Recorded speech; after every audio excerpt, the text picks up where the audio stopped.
শাড়ি পরা মাইয়া, আমার মন প্রাণ সবই নিচে কাইরা, আমার ভালোবাসার ময়না পাখি টিয়া, তোমায় ভালোবাসা করবো আমি দিয়া, তোমার মুখের হাসি বড় ভালোবাসি।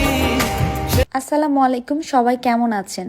লাল টুকটুকি শাড়ি দেখলে, তাও আবার যদি হয় বেনারসি, তাহলে এই বিয়ের কথা মনে হয়ে যায়। প্রত্যেকটা মেয়ের জীবনে এই বেনারসি শাড়ি, লাল টুকটুকি শাড়ি পরে বউ সাজার স্বপ্ন থাকে। যদিও সেই স্বপ্ন আমার এখন পর্যন্ত সত্যি হয়নি, মানে বিয়েতে লাল টুকটুকি শাড়ি পরতে পারিনি। ইনশাল্লাহ কোনো একদিন এই লাল শাড়ি পরে বউ সাজবো। এত বেশি সুন্দর লাগছিল মাশাআল্লাহ, আমাদের রুকাইয়া আম্মুকে লাল শাড়ি পরে একদম ছোট্ট কিউট বউ লাগছিল। ও যেহেতু অনেক ছোট মানুষ, তাই শাড়ি পরতে চাচ্ছিল না। আমরা দুইজন মিলে ওকে শাড়ি পরে দিচ্ছিলাম, তাই মনটা অনেক খারাপ করেছিল। মনে হচ্ছে মনের বিরুদ্ধে ওকে শাড়ি পরিয়ে আমরা বউ সাজিয়ে বিদায় দিয়ে দিব।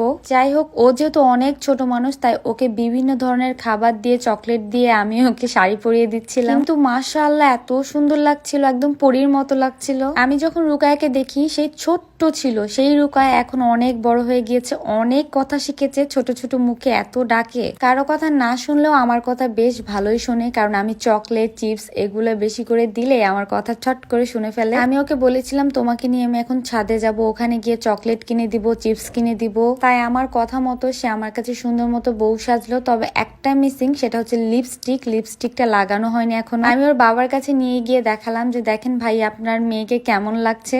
আসলে মেয়েদেরকে বউ সাজলে এত বেশি সুন্দর লাগে, আর যখনই মনে হয় বউ সেজে অন্যের ঘরে চলে যাবে, তখনই সব থেকে কষ্ট লাগে। একটু পরপর রুকায়াকে কন্ট্রোল করা আমার কন্ট্রোলের বাইরে হয়ে যাচ্ছিল।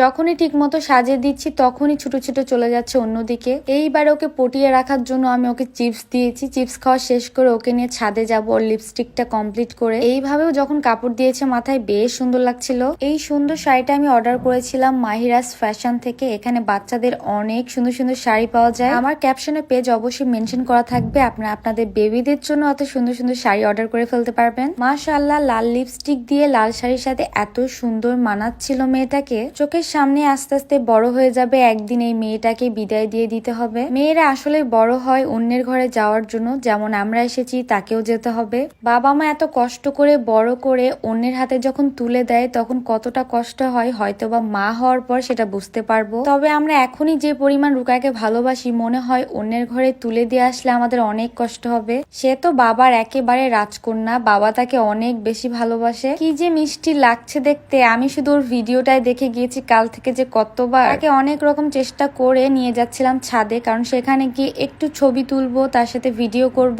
কালকে ওর আম্মু পরেছিল কালো শাড়ি আর ও পরেছিল লাল শাড়ি। কি সুন্দর ম্যাচিং লাগছে, লাল কালো দুইটা। মা মেয়েকে একসাথে দেখতে খুবই ভালো লাগছে। মাশাআল্লাহ, মাশাআল্লাহ বলতে ভুলবেন না। আমি সবসময় চাই আমার জন্য জীবনে এইরকম একটা ছোট্ট পিচ্ছি মেয়ে আসুক। আমার বাচ্চা হলে যেন মেয়ে বাচ্চাই হয়। আমাদের রুকায়াকে সাথে করে নিয়ে সব জায়গায় ঘুরতে, খেলা করতে আমাদের অনেক বেশি ভালো লাগে। আর এখন পলাশও আমাকে বলে আমাদের যেন একটা মেয়ে বাবু হয়। ছোট মানুষ তো, দেখেন বউ সাজিয়ে দিয়েছি, তারপরেও কিন্তু খেলা করছে। এই সমাজ, এই দুনিয়ার কথা ও কিন্তু কিছুই এখনো জানে না, যে বড় হলে ওকে অন্যের ঘরে যেতে হবে। আসলে আমাদের মেয়েদের জীবনই হচ্ছে এটা, বড় হও তারপরে পরের ঘরে চলে যাও। আমার আজকে ভিডিও পর্যন্ত, দেখা যাবে নতুন ভিডিওতে। সে পর্যন্ত সবাই ভালো থাকবেন, সুস্থ থাকবেন, আর আমাদের মেয়েটার জন্য অনেক বেশি দোয়া করবেন। আল্লাহ হাফেজ।